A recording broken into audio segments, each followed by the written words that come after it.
Welcome to step 5. Moving right along, there isn't as much in this one, so it should be a little bit shorter. However, I do have a few key points to bring up. One is when you are cleaning off parts K14, there are a couple of little pegs underneath, and they are located in here and here. So on the shorter end, I left one there. They aren't supposed to be there. I didn't realize that, and I cleaned them off, so be aware. That said, this is pretty simple. A little glue and a part that doesn't want to stick.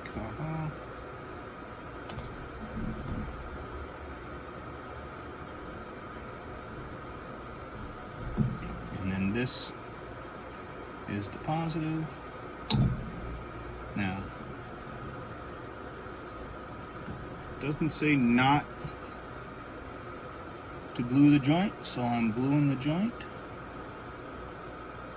But it could be, and I'm not sure if it's plausible or not, but it's possible that you could just glue right.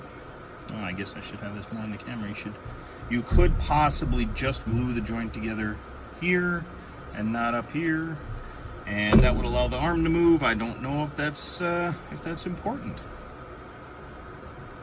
So let's see what I can do with this one. And of course, make sure that you've got it all put together correctly so that you're gluing it on right.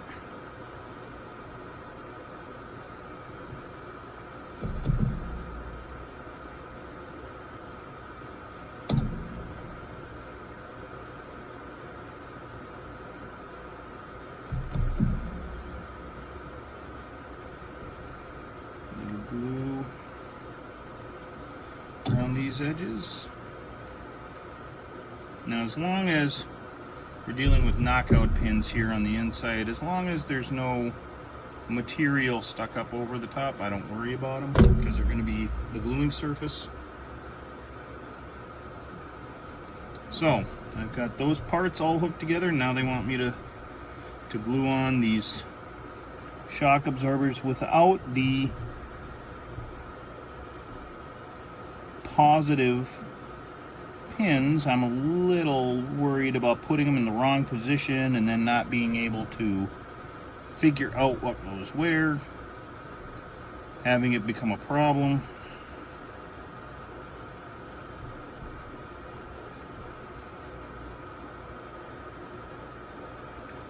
I don't want to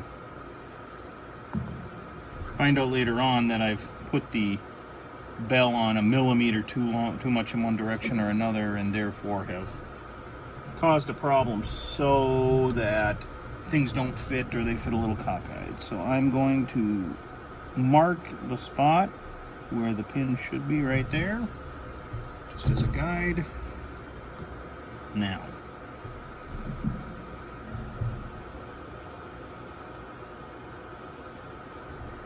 do that.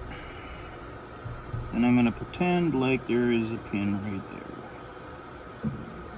And the nice thing is I can see through the hole in the center.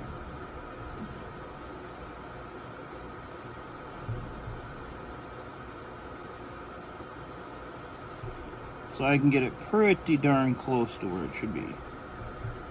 Now this one, I do have one of the pins, so that'll help a lot.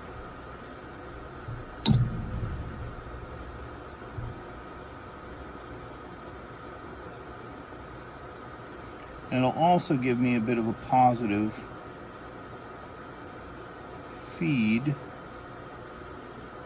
on where it should go with the other one. So, it should go right up to the edge, like so. So that's how I'm kind of problem solving my way through. This, I actually pushed a little bit too far away. Now,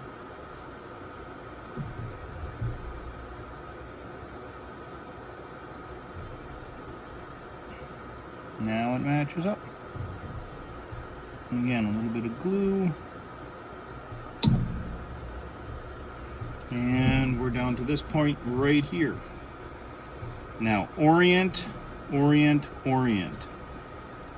In this case, you want to have the two steel pins on top. And you can see in the diagram all the other places where it's supposed to be connected.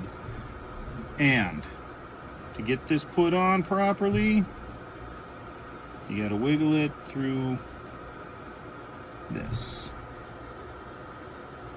which can be a bit of a chore because there really isn't a lot of give here. So you just have to do your best carefully. And that may mean having to recheck what's glued. So if I were going to do this again, I might put this on without the bell and then put the bell on.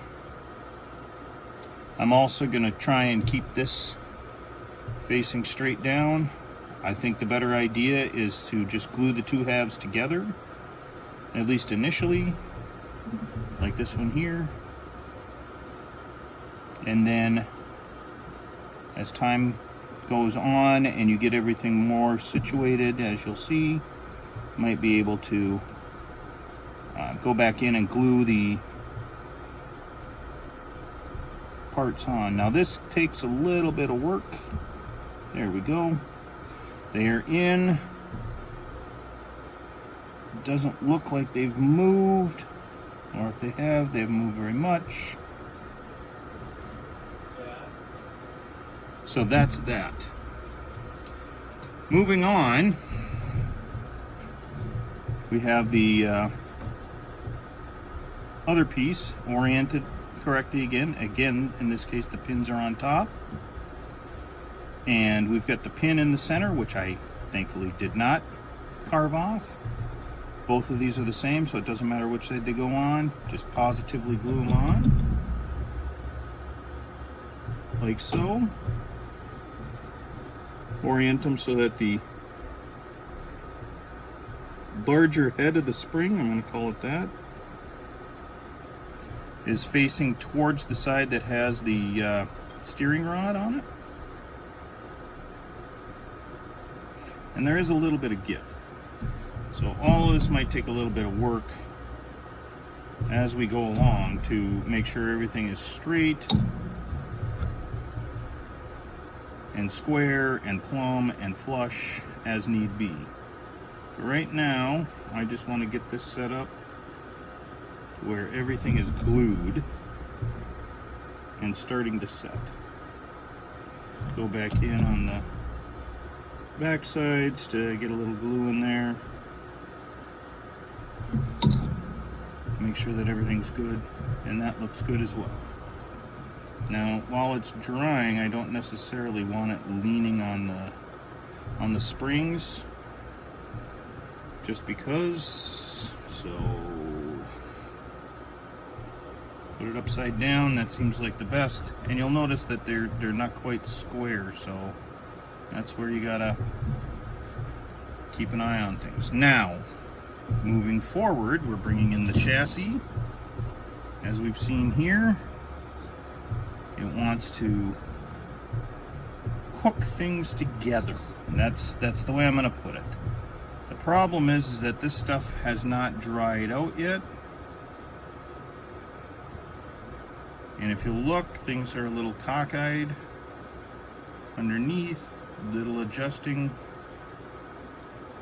to get that a little less. So there's a lot going on. If you feel like, you know, hey, I've been doing this and things are kind of crazy, it feels like, you know, I need 3,000 hands and all that, or parts just don't fit. Well, you're not exactly wrong. There's a lot to this, and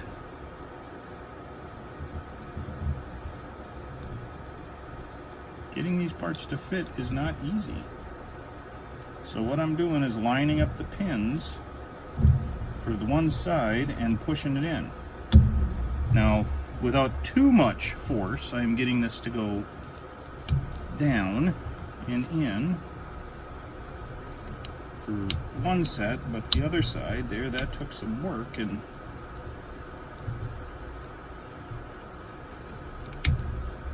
yep, and then parts start moving because they don't want to stay square, or because there's too much force being applied in a different direction. So this can be hard.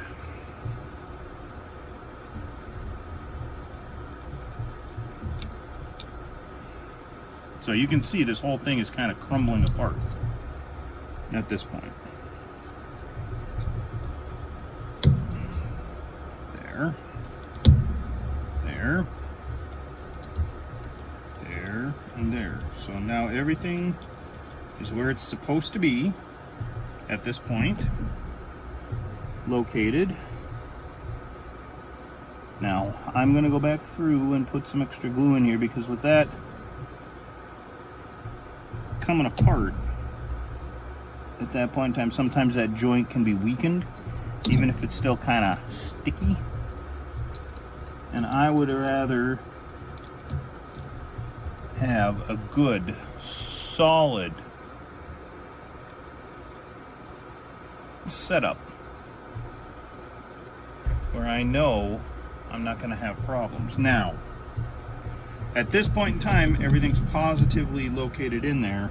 I'm also going to go in and put glue in there, because I do not want to have to mess with this again. I don't want this popping out when I'm putting tracks on, or wheels, or, you know, who knows what. Tracks, yeah, that's hilarious. I think I've done a little too much. I meant more transmission or suspension stuff, not real tracks.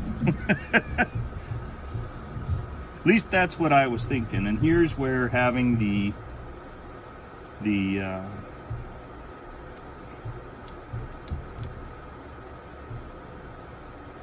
knuckles squared up in a certain way,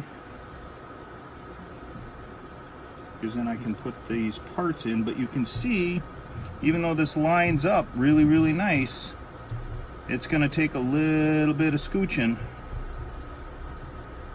And yeah, so I scooched it in, and in the process loosened up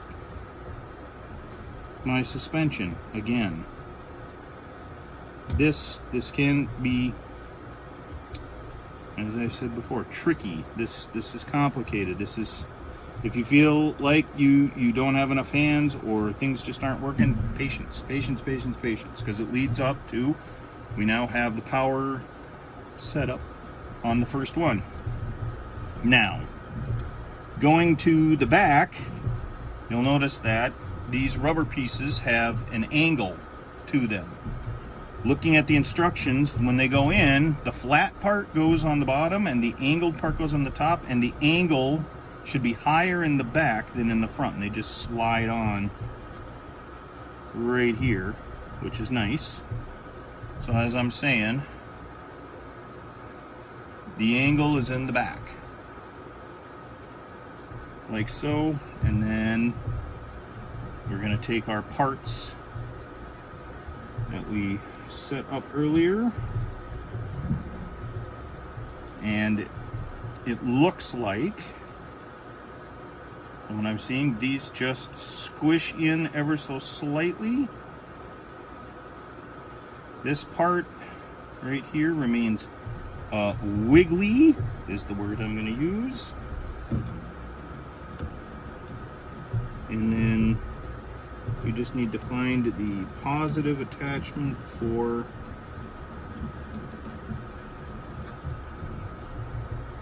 each side. There's that one, there's that one, and these sit in here, and this has some freedom of movement right now. Makes me a little nervous, but I'm going to start by gluing this frame brace or frame mount to the hull itself. Go up on top to get the inner half, just to make sure everything gets a little bit of glue to hold it in, like so.